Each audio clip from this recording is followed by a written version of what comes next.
And good morning. I'm your friend Scotty Ray. It's Wednesday.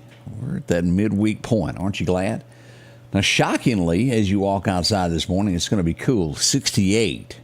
As I walked out a little bit earlier, you could see the fog rising up across the pastures. Beautiful scene. God's artwork, so to speak, as it all happens this morning. And today, cooler, 88 for high. As we take a look at reading on the radar as we pull this up this morning, as you can see, not a lot going on.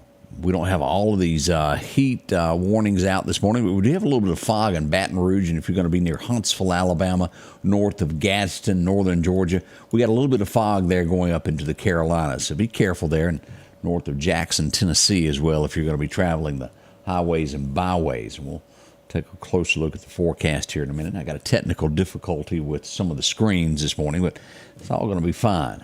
Right now, Wednesday, which means that we're having church this afternoon, well, tonight, evening, however you want to word that, at the First Baptist Church of Collinsville. Let's go out for a good word. Brother Ben's got a little message for us this morning.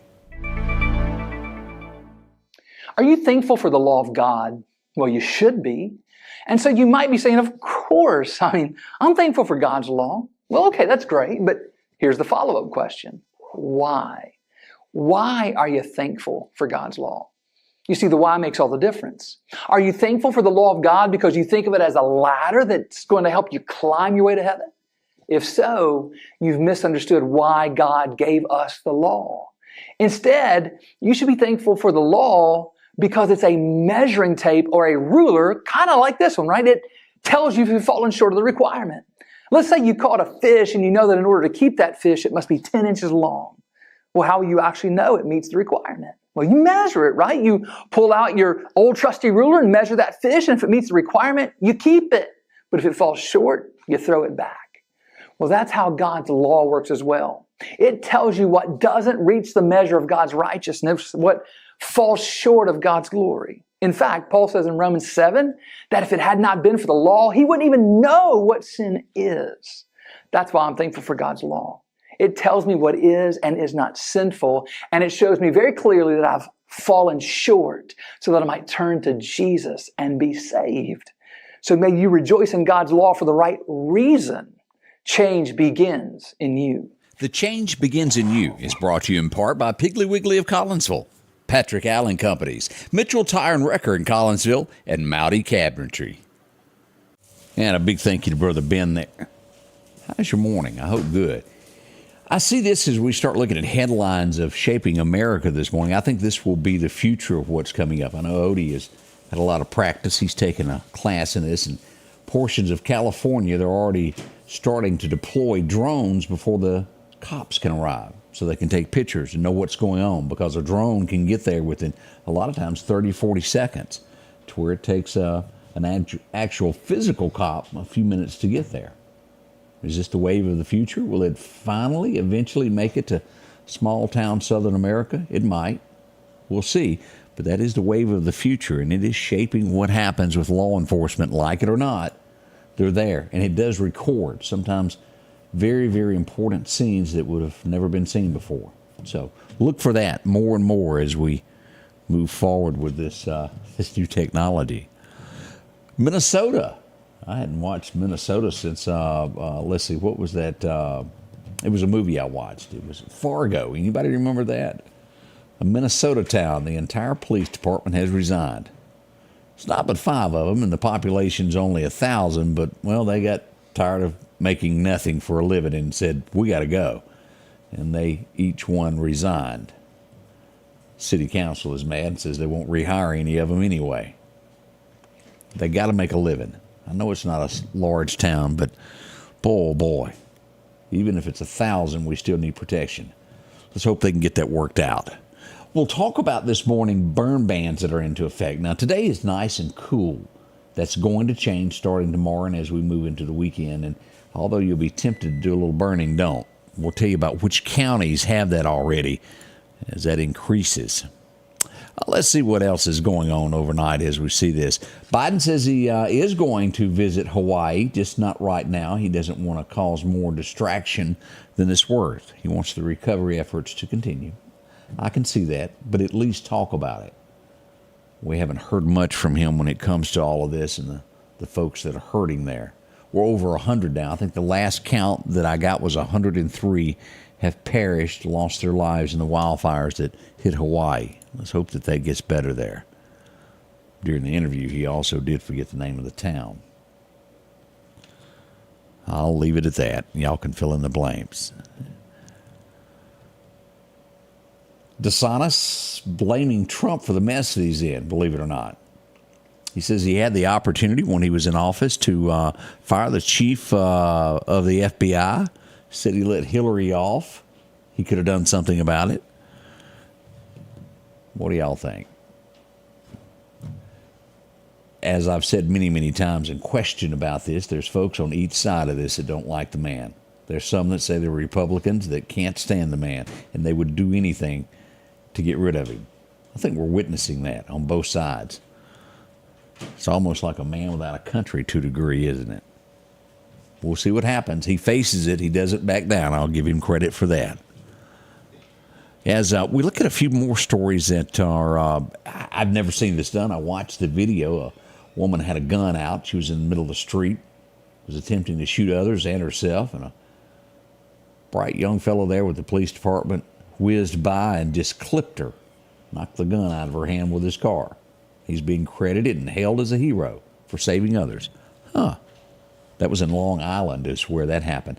Never seen it before. A little skill there. Just whoop, and he took her out. Didn't hurt her. Knocked her down. Knocked the gun out of her hand. So thumbs up on that. Wow, wow. All right, coming up, we're going to look at this forecast. It is cooler, as I said. And again, we're going to be missing pictures because I got an issue that I've got to get somebody to come in and work on here in just a minute. We'll be right back with all of this as we begin this is Wednesday. The Precast Group, offering you the best selection when it comes to a storm shelter. Located on 145 South in Meridian, where they offer above-ground shelters that can be installed in your home as you're built-in, are conveniently located right outside your home if it's already built. They also offer storm shelters that can be installed in a slight bank or on flat ground. Protect your family today with a very affordable storm shelter from the Precast Group. Highway 145 South, 601-482-0003. The Precast Group. Joseph, I agree with you. This morning's weather is a keeper. Boy, it is. If you do anything, right now is the time to go crack open your front door before 7:30. Just feel that. Well, it feels good taking that air in your lungs. As I said, I've got a new backup of a backup of a backup new computer, and, well, it pulled something on me a minute ago, and I can't get it to switch screens, so I've just got to describe to you this morning until I get this fixed. Today's highs, as we start looking at our record highs and lows, brought to you, of course, by the great folks at EMEPA. We're expecting it to be around 90 today, somewhere between 88 and 90 in Meridian. As we look northward to Columbus, even better if you're going to be in that area of the woods. 85 today across Columbus Air Force Base, even 84 in Eupora. That's almost like late September weather, isn't it? As we go south, Hattiesburg should see 93, even 92 down to Hattiesburg. So not bad at all. As we cut across and we go to Bamaland, we go into Demopolis, expected to be 88 today there at the river. And Selma should see somewhere around 90 degrees. And as we go to North Alabama, Hamilton, Alabama, 83 degrees. Woof. That's nice, even nicer there. Now, we are still expecting wildfire conditions today. As we look at this, the Meridian area there at Kemper County is the line of the elevated threat. Northward, still a threat, but Lauderdale County and southward is definitely a place not to be burning. Now, we hadn't gotten into the burn ban yet, but it's bad. As we look through tomorrow, as we start looking to Friday and the weekend, it's going to be hot again. 100-degree weather. And the heat index will be crossing that line of 110 again. I know you don't feel it today, but it is coming back, and I don't want anybody to be shocked on that. As we look at what's happening across the nation, as I look back toward a little bit of cooler weather out in California, but it doesn't quite make it to Texas. As I look at the broad picture of what's happening here, this moves in East Texas. It gets hotter and hotter, and that's on the outskirts of Mississippi, making its way from Louisiana. So, as nice as it is, I hate to tell you, it's coming to an end, and that will happen there. As we look at our 7-day forecast today is, I mispronounced that, 88 for a high, down to 65 tonight. So when you wake up in the morning, it will feel great. We're warming a little bit more tomorrow on Thursday, 94, and then by Friday, it's Katie, hold the door, or Katie, borrow the door. How's it said? 99 on Friday as we look to Saturday, 101, 100 on Sunday as you go back to church, and this whole steady all the way at least till Wednesday of next week with 100-degree temperatures. Unbearable, I think, is the word. As we look all the way toward August the 30th, this is the dog days of summer, those high temperatures will stay with us. We'll start seeing about 95. That almost sounds like a cool breeze, doesn't it? That'll be somewhere around the 29th and 30th as we look 2 weeks out on our weather forecast. So August is going to hold steady of being hot, hot, and hot. We got a couple of disturbances that are starting to make as we look out to the Gulf of Mexico. This is going to be in the Atlantic. It hadn't made it to the Gulf yet, but we've got two storms that are developing off of Africa, one at 40%, one at 30%. No threat yet, but we do want you to be aware of this as we watch this starting to edge westward from Africa. We'll be on top of it and watch it closely.